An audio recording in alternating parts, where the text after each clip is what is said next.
Danielle Clark's paintbrush trembled between her fingers as she stared at the new name on her class roster. Nathan Ogilvy. Even in the world of amateur art classes in Boston, everyone knew that name: real estate mogul, business titan, and one of the city's wealthiest men. Why on earth would he sign up for her beginner's watercolor course at the Community Art Center? "You're overthinking this, Danny," she muttered to herself as she arranged the easels in the bright studio. Sunlight streamed through the tall windows, highlighting the floating dust particles and giving the space an ethereal quality. At 32, Danielle had built a modest reputation as both a working artist and a gifted teacher. But her classes typically attracted retirees, bored housewives, and the occasional college student not billionaires. The studio door opened, and Danielle glanced up expecting Mrs. Hendricks, who always arrived 15 minutes early. Instead, a tall figure stood in the doorway, backlit by the hallway lights. As he stepped into the studio, Danielle felt her breath catch. Nathan Ogilvy looked nothing like his press photos. In person, he was taller, broader-shouldered, with dark hair that fell carelessly across his forehead rather than the slicked-back style he wore in business profiles. He was dressed in simple dark jeans and a navy button-down with rolled-up sleeves, looking almost ordinary if not for the quiet confidence that seemed to radiate from him. "I'm probably early," he said, his deep voice carrying across the room. "I'm Nathan Ogilvy." Danielle straightened, wiping her suddenly sweaty palms against her paint-splattered apron. "Mr. Ogilvy, yes, you're on my roster. I'm Danielle Clark, your instructor." She extended her hand professionally, hoping he wouldn't notice the slight tremor. His grip was firm, warm. "Please, call me Nathan. Mr. Ogilvy makes me feel like my father." Their eyes met, and Danielle was struck by their intensity: deep blue, almost slate-colored, with tiny lines at the corners that suggested he smiled more than his serious public persona indicated. "Well, Nathan, you're actually right on time. The others should be arriving shortly. You can take any easel you'd like." Nathan nodded, choosing the station nearest the windows. Danielle tried not to stare as he moved with surprising grace for such a large man. What was someone like Nathan Ogilvy doing in a beginner's watercolor class? The question nagged at her as the room gradually filled with her regular students. By the time class began, Danielle had regained her composure. Teaching was her element, and she launched into her introduction with practiced ease, explaining the basics of watercolor technique to the circle of 12 students. "Watercolor is about surrender," she explained, moving around the room. "Unlike oils or acrylics, you can't fully control it. The water and pigment have minds of their own. Your job is to guide rather than dominate." She demonstrated a simple wash technique on her own paper, then moved among the students as they attempted to recreate it. When she reached Nathan, she paused. His brow was furrowed in concentration, his large hands looking almost comically out of place holding the delicate brush. "You're pressing too hard," she said quietly.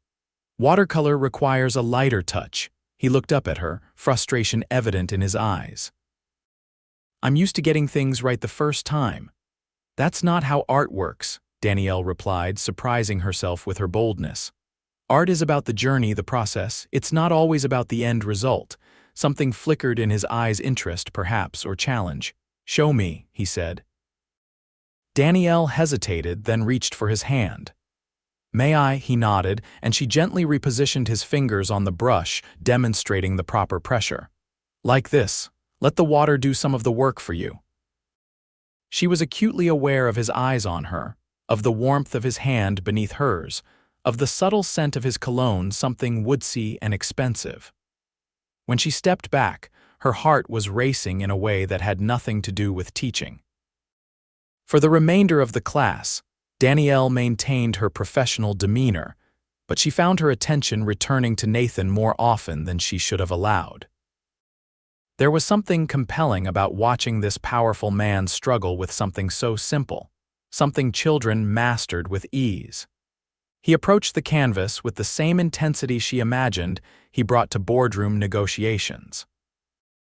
As the students packed up at the end of the 2-hour session, Nathan lingered, studying his work with obvious dissatisfaction. "It's terrible," he said when she approached. Danielle tilted her head, considering the uneven wash of blue with what appeared to be an attempt at clouds. "It's a beginning," she corrected. "No one creates masterpieces their first day, even you."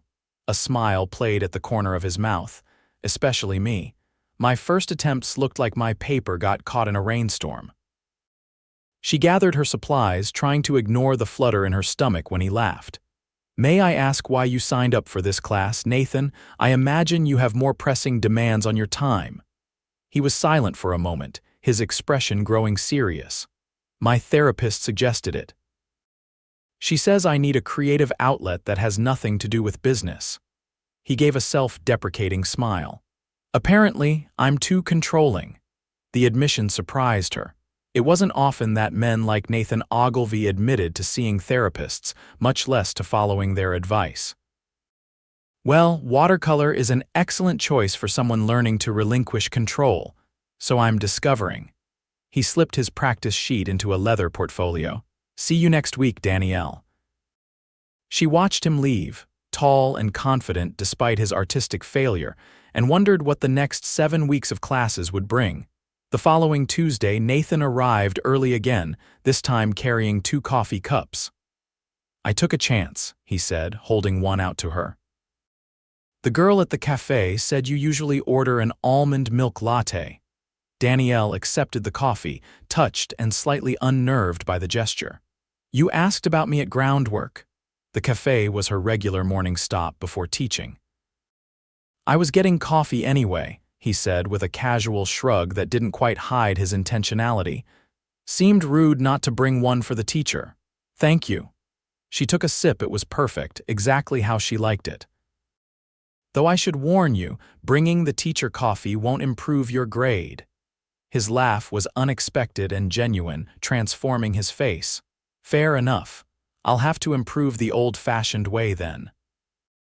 As students began arriving, Nathan retreated to his easel, but Danielle remained aware of his presence throughout the class. This week, they were working on simple still lifes, apples and pears arranged on a blue cloth. Nathan approached the task with determination, his tongue caught between his teeth as he concentrated. The class developed a rhythm over the following weeks. Nathan always arrived early, sometimes with coffee, sometimes just to chat before the others arrived. Danielle found herself looking forward to these quiet moments, to watching the transformation that came over him when he painted. The hard-edged businessman softened, became more human, more approachable. In their 4th class, as students worked on landscapes, Danielle found herself lingering near Nathan's easel more than necessary. He was attempting to capture a scene she'd photographed in the Berkshire's rolling hills with a distant farmhouse. "The perspective is still giving me trouble," he admitted, frowning at his work. "It's getting better," she said, and meant it. For all his frustration, Nathan was a quick study, improving more rapidly than most of her beginners. "You're developing an eye for color." He looked up at her, a strand of dark hair falling across his forehead. "I have an excellent teacher." Their eyes held for a moment too long before Danielle broke away, her cheeks warm. This was dangerous territory. Nathan was her student, and more than that, he inhabited a world far removed from her own. His wristwatch probably cost more than she made in 3 months. Yet she couldn't deny the connection between them, the way conversation flowed naturally, the shared laughter over his artistic missteps, the quiet moments of unexpected beauty when he created something that surprised them both. After the 5th class, as they were alone in the studio, Nathan paused in packing his supplies. "Would you have dinner with me, Danielle?" The question hung in the air between them, shifting their dynamic in an instant. "I don't date my students," she said, the rehearsed line coming automatically. "Is that a rule of the Art Center or your personal policy?" His gaze was steady, unrelenting. "Both. It would be unprofessional." Then how about coffee, just as friends? There's nothing unprofessional about that, is there? Danielle hesitated, knowing she was making excuses, drawing lines that weren't really there. The Arts Center had no formal policy against instructors socializing with adult students. Coffee would be fine, she finally said. They met that Saturday at a small cafe in the South End, far from the financial district where Nathan normally conducted business. Danielle arrived first, choosing a table near the window where autumn sunlight spilled across the worn wooden surface. She'd spent too long that morning deciding what to wear, finally settling on a burgundy sweater and jeans casual but flattering. Nathan appeared precisely on time, dressed down in a charcoal Henley that accentuated his broad shoulders. Several heads turned as he entered, his presence commanding attention even in casual clothes. "You look nice," he said as he sat across from her. "Different from class." "No paint splatters today," she replied with a smile. "I left my creative mess in the studio." Conversation came easily once they ordered. Nathan asked about her art, her background, her dreams, questions that showed genuine interest rather than polite small talk. Danielle found herself telling him things she rarely shared. About growing up in a small town in western Massachusetts, about her struggle to make it as an artist in Boston, about the compromise of teaching to support her true passion. "Can I see your work sometime?" he asked. "Your real work, not just the class demonstrations." The question made her unexpectedly nervous. "It's nothing special, nothing you'd see in the galleries you probably frequent. Let me be the judge of that." His expression was earnest. "I'd like to understand that part of you better." The coffee stretched to lunch, and then to a walk along the Charles River, the autumn leaves creating a canopy of red and gold above them. As the afternoon light began to fade, Danielle realized they'd spent nearly 5 hours together. "I should get going," she said reluctantly. "I have an early commission tomorrow." Nathan nodded, walking her toward the tea station. "Thank you for today, it's been—" He paused, searching for the right word, refreshing. "My world doesn't allow for many genuine connections." The admission touched her. "Must be lonely at the top," she said softly. "It can be." Their hands brushed as they walked, and after a moment's hesitation, he took hers in his. Her heart skipped at the contact, at the warmth of his palm against hers. At the station entrance, he released her hand reluctantly. "I'd like to see you again, Danielle, outside of class." She looked up at him, at the sincerity in his eyes, and nodded. "I'd like that too." The following Tuesday's class was charged with a new awareness, a secret understanding between them. Danielle maintained her professional demeanor, but she couldn't help the warmth that spread through her whenever their eyes met across the studio. After class, Nathan approached her as the other students filtered out. "I have an invitation for you," he said, his voice low. "There's a gallery opening Thursday evening in the Seaport. The artist is a friend of mine. Would you come with me?" Danielle hesitated, considering the implications. "As your date, as my date." His eyes held her steadily. "I'm not trying to hide my interest in you, Danielle." She should say no. She barely knew this man, this millionaire who moved in circles she could only imagine. Yet something about Nathan, his unexpected vulnerability in class, his genuine interest in her work, the way he looked at her as if she were fascinating, made her nod. "Yes, I'd love to." Thursday evening found Danielle standing in front of her closet in a panic. Her wardrobe, perfectly adequate for an art teacher's salary, suddenly seemed woefully inadequate for a Seaport gallery opening with Nathan Ogilvy. After trying on and discarding nearly everything she owned, she finally settled on a simple black dress with an artistic silver necklace she'd made herself. Nathan arrived at her Cambridge apartment precisely at 7, looking devastatingly handsome in a tailored charcoal suit. His eyes widened appreciatively when she opened the door. "You look beautiful," he said, his voice husky. "Thank you." She fought the urge to fidget under his gaze. "You clean up pretty well yourself." A sleek black car waited at the curb, a driver holding the door. This tangible reminder of Nathan's wealth made Danielle falter briefly. but his hand at the small of her back guided her forward. The gallery was already crowded when they arrived, filled with Boston's elite in designer clothes sipping champagne. Danielle felt painfully out of place until Nathan leaned down to whisper in her ear. "Half these people couldn't tell a Monet from a Manet. Don't let them intimidate you." His comment made her laugh, easing her tension. As they moved through the crowd, Nathan kept his hand at her waist, a protective, possessive gesture that sent warmth spreading through her. He introduced her simply as Danielle, an artist I admire, making no mention of her being his teacher. The artist, Marcus Fielding, greeted Nathan with the familiarity of an old friend. "So this is the painter who's been occupying your Tuesday evenings," he said with a knowing smile at Danielle. "Marcus and I went to boarding school together," Nathan explained. "He's been giving me a hard time since we were 13. "Someone has to keep him humble," Marcus said to Danielle. "Has he shown you any of his work?" "Only what he does in class," she replied, "which is improving considerably. He always was a quick study." Marcus clapped Nathan on the shoulder. "Though I never thought I'd see the day when Nathan Ogilvy would take up watercolors." As the evening progressed, Danielle found herself relaxing, enjoying the art and, more surprisingly, enjoying watching Nathan in his element. He moved through the crowd with easy confidence, but she noticed how he always circled back to her side, how his eyes sought hers across the room. Later, as they examined a large abstract canvas, Nathan's hand found hers. "What do you think?" he asked, nodding toward the painting. Danielle studied the work, appreciating the bold brushstrokes and vibrant colors. "It's powerful. There's an emotional rawness to it that's compelling." Nathan squeezed her hand gently. "That's what I appreciate about you, Danielle. You see beneath the surface." Their eyes met, and the gallery around them seemed to fade.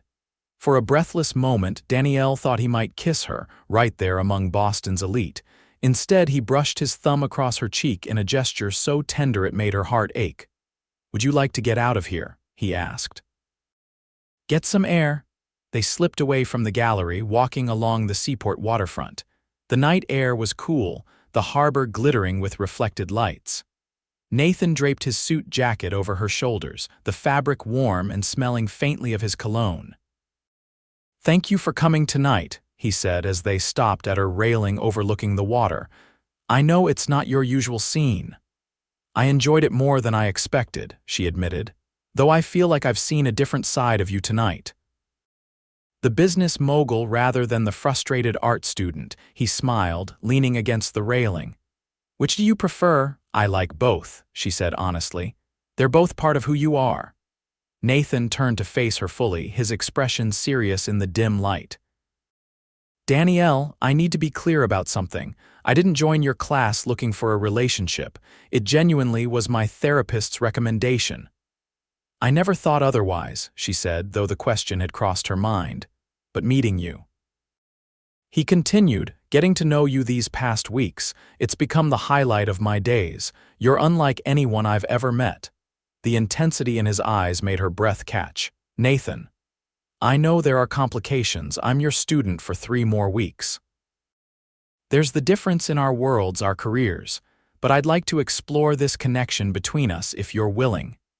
Danielle looked up at him, at this man who commanded boardrooms and built empires, now looking at her with such openness, such vulnerability.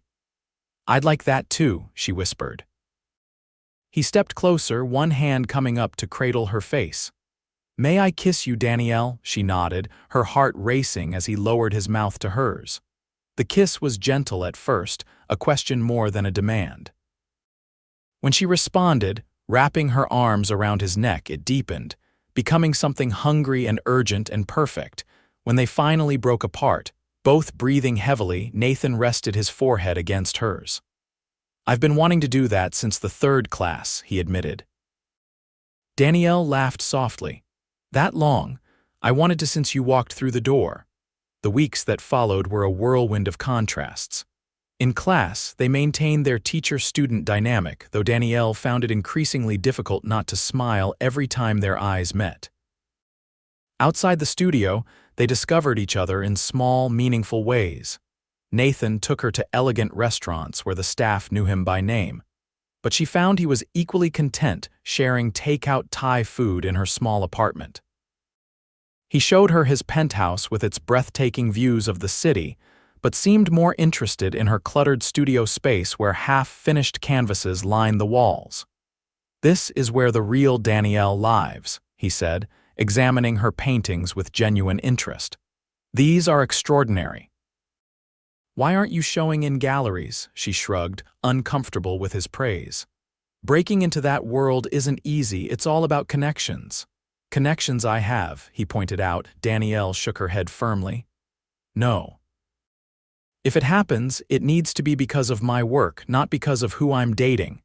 He studied her for a long moment, then nodded. "I respect that, but promise you won't let pride stand in the way of opportunities." "I promise," she said, touched by his understanding. As they grew closer, Danielle discovered layers to Nathan that his public persona never revealed. The driven businessman was also a man who mourned his parents, lost in a car accident when he was in college. He was a loyal friend, a generous philanthropist who gave anonymously to arts programs in underserved communities, and a surprisingly good cook who made her breakfast after the first night she stayed at his apartment. She also witnessed firsthand the pressures of his position. Twice during their dates, he had to step away for urgent business calls. Once, they had to cancel plans entirely when a development deal in Chicago threatened to collapse. Nathan apologized profusely, but Danielle understood. Their worlds were different with different demands.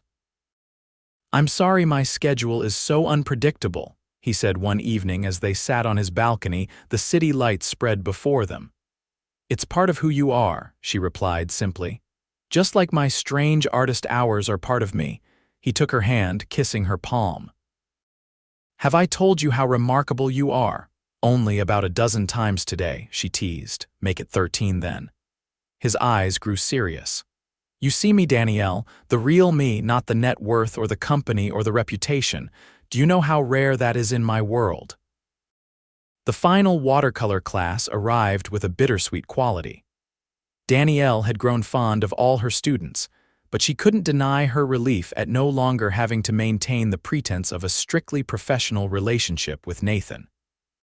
For the last session, she'd asked each student to create a piece that represented something meaningful to them.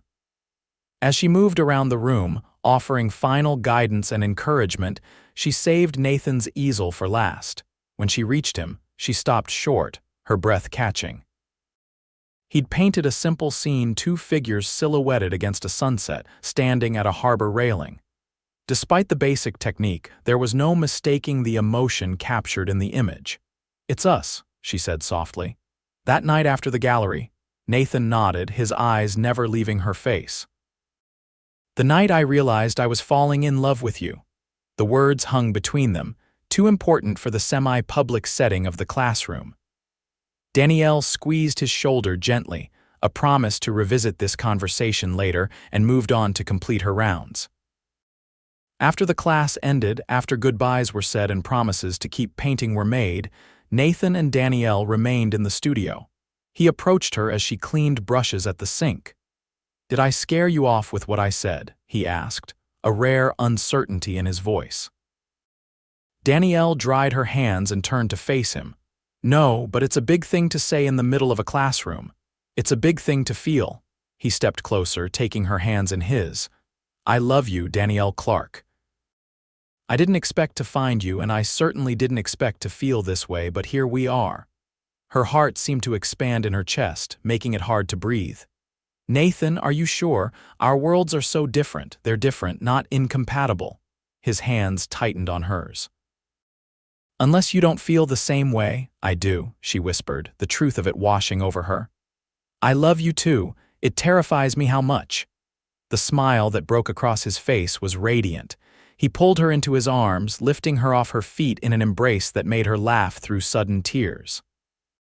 "Why are you crying?" he asked, setting her down but keeping her close. "Because I'm happy and scared and overwhelmed." He brushed the tears from her cheeks. We'll figure it out together. I'm pretty good at strategic planning, you know. Is that what this is? A strategic plan? She smiled up at him. The most important one of my life. He kissed her gently. Now, let's get out of here. Your student-teacher relationship has officially ended, and I'd like to celebrate by taking my girlfriend to dinner. 6 months later, Danielle stood in a crowded gallery in the South End, watching with a mixture of pride and terror as Boston's art community examined her work. The solo show had come about through a series of fortunate connections. Her work had caught the eye of a curator at a small group exhibition, leading to this opportunity. Nathan stood across the room, deliberately giving her space to shine on her own merit, though his proud smile whenever their eyes met warmed her from within. He had been supportive without being overbearing, encouraging without using his influence. It was her talent that had brought her here, but his belief in her had given her the courage to take the chance. "Your work is extraordinary," a woman in elegant glasses told Danielle. "The way you capture light and emotion together, it's unique." "Thank you," Danielle replied, still not entirely comfortable with praise. As the evening progressed, several pieces sold, including the centerpiece of the exhibition, a large watercolor of a man painting by a window, his face in profile, concentration evident in every line of his body. Nathan made his way to her side as the crowd began to thin. "Congratulations, love, they're right to recognize your talent." She leaned into him, drawing strength from his solid presence. "I couldn't have done this without you." "Yes, you could have, but I'm glad I got to be here for it." He kissed her temple. "I have something for you to celebrate your success." "Nathan, you didn't need to get me anything," he smiled, reaching into his pocket. "It's small, I promise." What he withdrew wasn't a package, but a small velvet box. Danielle's heart began to race as he opened it to reveal a ring, a simple but stunning diamond set in platinum. "Nathan," she breathed. "Danielle Clark," he said quietly, his eyes never leaving hers. "You taught me to see the world differently, to surrender control sometimes, to find beauty in imperfection. You've brought color and light into my life in ways I never imagined possible." He took a deep breath. "Will you marry me?" Tears blurred her vision as she nodded, unable to speak for a moment. "Yes," she finally managed. "Yes, of course, yes." As he slipped the ring onto her finger, as applause broke out from the remaining gallery patrons who had witnessed the proposal, Danielle felt a sense of completion. Their worlds had seemed so different that first day in her studio, the struggling artist and the millionaire businessman, but they had created something new together, something neither could have imagined alone. Nathan drew her into his arms, kissing her deeply, oblivious to their audience. When they broke apart, both breathless and smiling, he brushed a strand of hair from her face with tender fingers. "Who would have thought," he murmured against her ear, "that signing up for a watercolor class would change my life?" Danielle laughed, her heart full to bursting.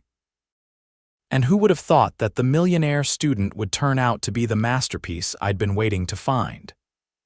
A year later, they were married in a simple ceremony in the Berkshires, surrounded by the landscape Danielle loved to paint and the people they both cherished. Nathan's wedding gift to her was a light-filled studio space in their new home, a renovated brownstone that balanced his need for urban proximity with her desire for creative space. Danielle's career flourished alongside their relationship, her work gaining recognition in galleries across New England. Nathan continued building his real estate empire, but made changes that allowed for more balance in his life, including a standing appointment every Tuesday evening to paint with his wife in their home studio. Still frustrated with watercolors, Danielle asked him one evening as they worked side by side, the sunset casting golden light across their canvases. Nathan looked up from his painting, not a masterpiece, but competent now after years of practice, and smiled at the woman who had changed everything. "Not at all," he said. "I've learned the joy of surrendering control, at least in art." He leaned over to kiss her. "In business, I'm still a complete tyrant." Danielle laughed, her hand instinctively resting on the slight swell of her stomach where their first child was just beginning to show. Good thing our baby will have me to balance that out. Nathan's eyes softened as he covered her hand with his. Our greatest masterpiece yet. As the sunset deepened outside their windows, they returned to their paintings, working in comfortable silence. Two people from different worlds who had created a beautiful new one together, proving that sometimes the most unexpected connections become the most enduring art of all.